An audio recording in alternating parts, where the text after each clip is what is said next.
Czytanie z Księgi Mądrości. Dusze sprawiedliwych są w ręku Boga i nie dosięgnie ich męka.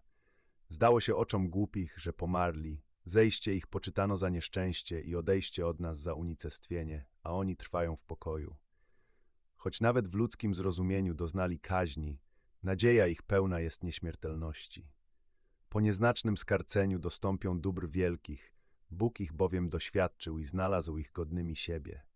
Doświadczył ich, jak złoto w tyglu i przyjął jak całopalną ofiarę.